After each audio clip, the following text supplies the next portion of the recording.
Независно од годишното време и временската состојба, една шолја чај дневно може да придонесе за многу подобро здравје. Ако се одлучивте за црвен кантарион, треба да знаете дека квалитетниот мора да биде набран на соодветно место и чуван на одреден начин. На чисто место чајо јува трава си се бере на вкусно место. Не минат коли?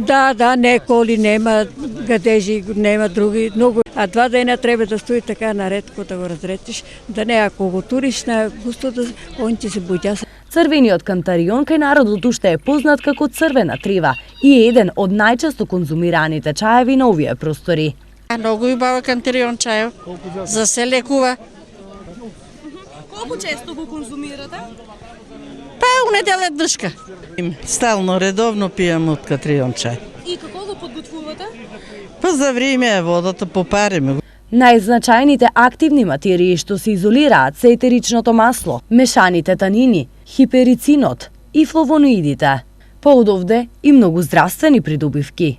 Често се користи како антидепресив и можеме практично да го користиме, особено важно кај жени после 40-та година или кај мажи кои што имаат практично се исцрпени од напорна работа или ние како го нарекуваме бърнаут синдром. Значи го подобрува апетитот, варењето на храната, може да служи као добар аператив. Исто така за луѓе кои што имаат проблем слаба функција, например на желудникот, го препорачувам кај луѓе кои што имаат проблем со дијабет. Меѓутоа сепак ќе напоменам да се внимава кај луѓе кои што имаат чир на желудникот. Кантарионот е самоникло растиние, го има речиси насекаде, но во источниот регион најмногу може да се најде на планината Пачковица.